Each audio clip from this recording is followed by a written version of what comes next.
Hello, magnanimous viewers. Today we will take a look at the Unitarian Universalist Association of Congregations, or UUA, a historically respected religious organization founded on Jewish Christian roots but without creed.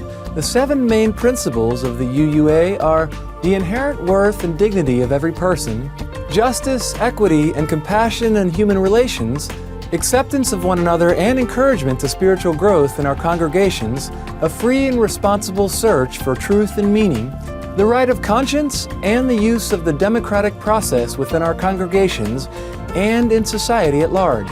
The goal of world community with peace, liberty, and justice for all. Respect for the interdependent web of all existence of which we are a part.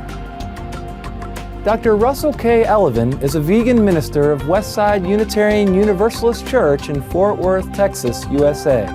He is also a highly experienced counselor and educator. Dr. Elleven obtained master's degrees in the theological studies and in training and development, as well as a doctoral degree in counseling and education, and a doctor of ministry. A longtime higher education administrator and professor, he also holds licenses in various areas of counseling, assisting bereaved families, people with chemical dependencies, and others. In yet another caring role through which he serves others, Dr. Elleven is also a heartfelt and esteemed advocate of the ethical vegan diet. His Twitter site on the internet is well followed and full of fascinating current information on plant-based living. Dr. Russell Elleven introduced more about the Unitarian Universalist Association's significant contributions while sharing from his own inspiring personal journey. Unitarian Universalism is, in my estimation, a very progressive religion, a very progressive faith tradition. And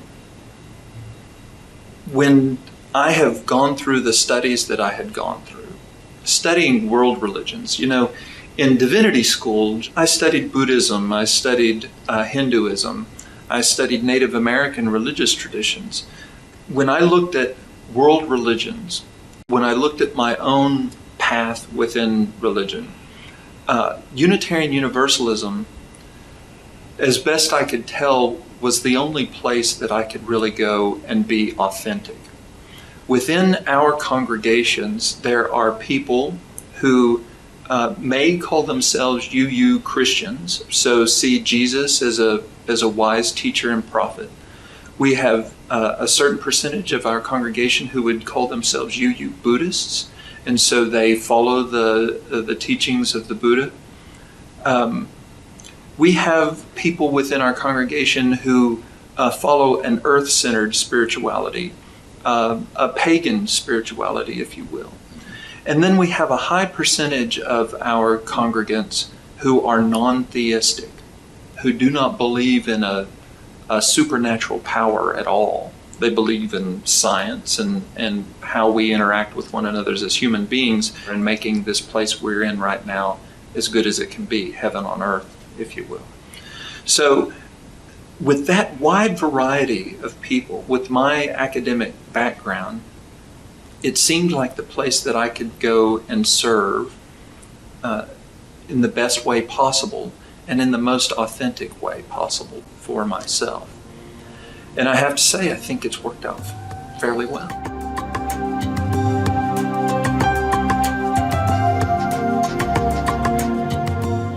Unitarian Universalists with Christian and Buddhist backgrounds find that their respective religious roots honor the 7 UU principles, such as respect for the interdependent web of all existence of which we are a part. Christianity, for instance, includes the commandment of no killing, and many early Christians, as well as Jesus Christ, lived a vegetarian lifestyle. Buddhism's 5 precepts likewise urge the refraining of eating other sentient beings.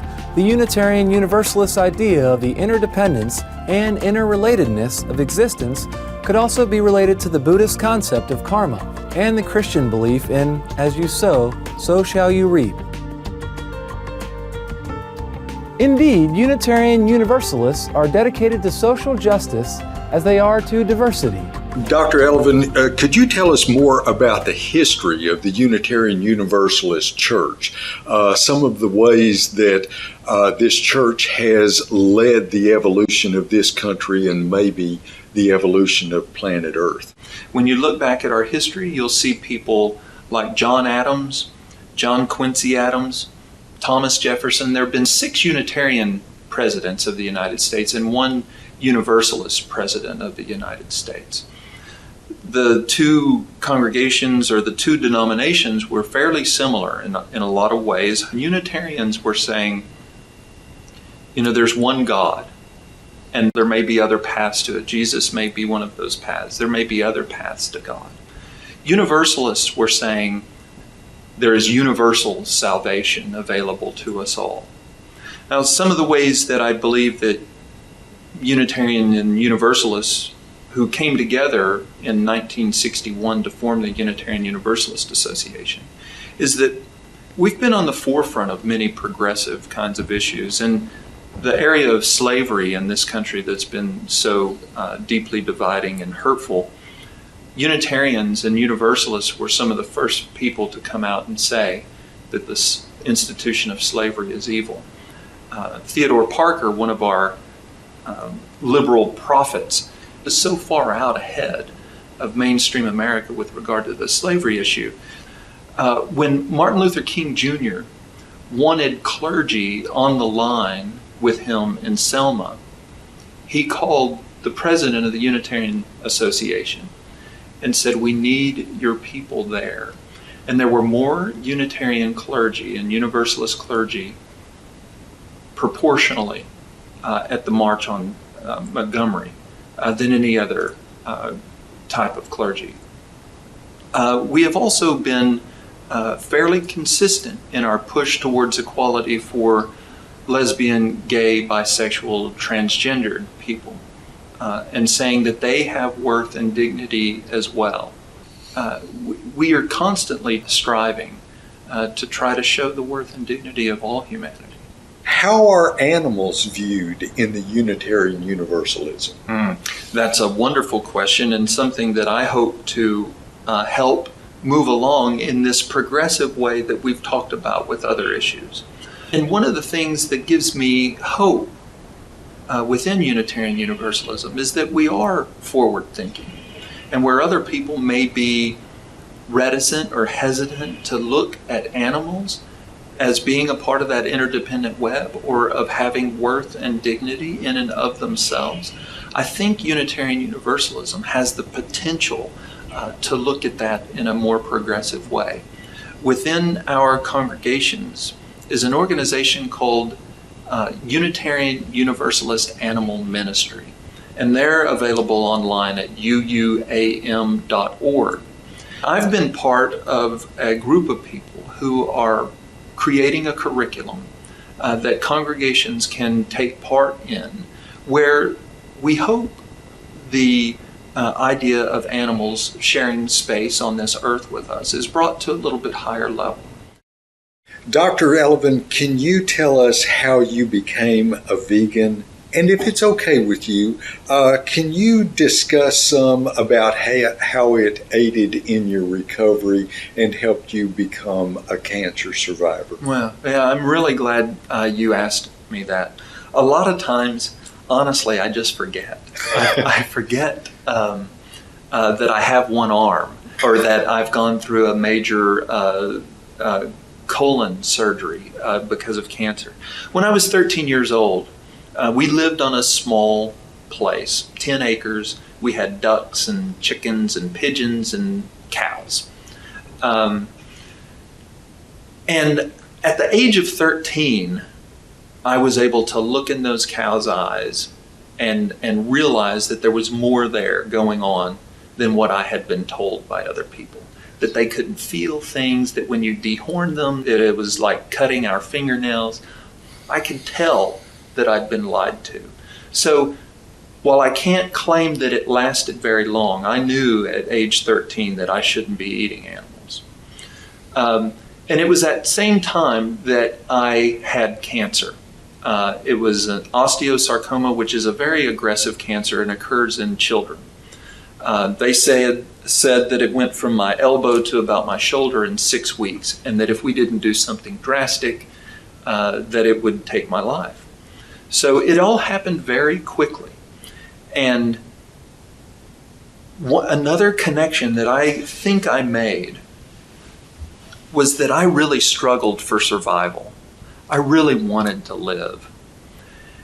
And you see that with animals too. Whatever we do to them, whatever harm we put them through, that all they want to do is live. They just want to survive. So I struggled to survive. I went through 2 years of chemotherapy, and if you've known anyone who's gone through chemotherapy, this was in 1978. The drugs were much harsher than they are today.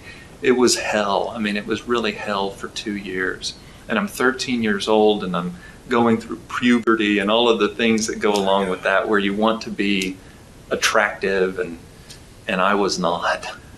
But that struggle really made me into a person that is very different, I think, had I not gone through that.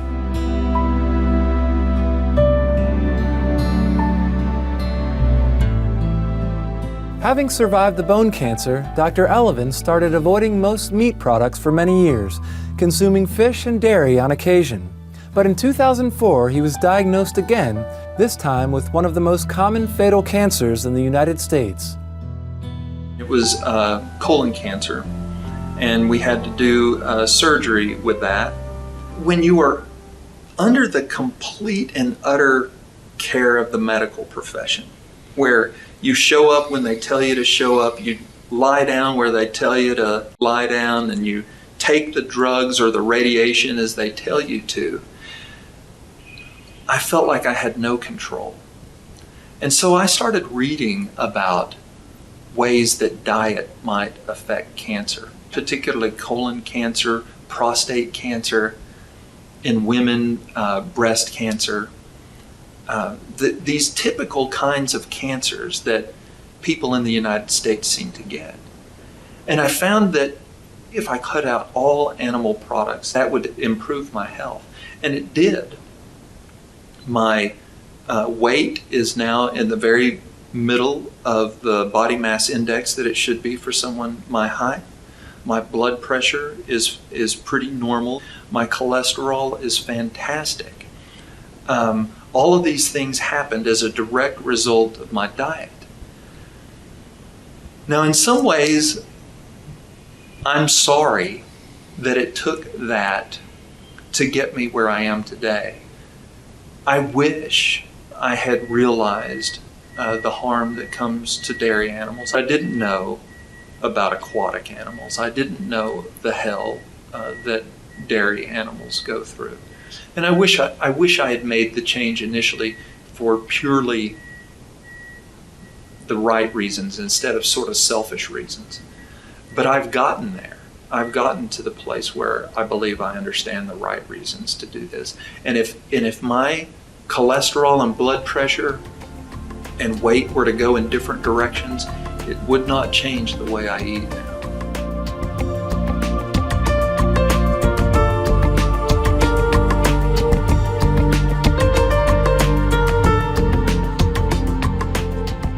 Join us again next Sunday for the second and final part of our program featuring the Unitarian Universalist Association with compassionate vegan minister Dr. Russell K. Elleven.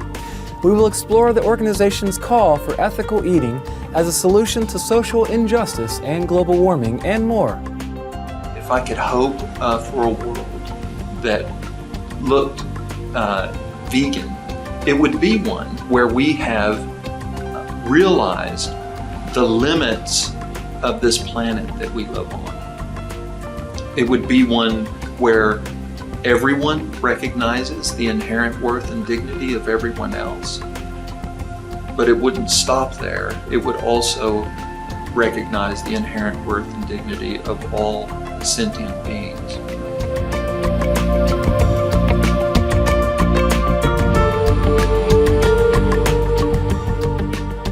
May the wisdom and love of heaven guide our everyday lives.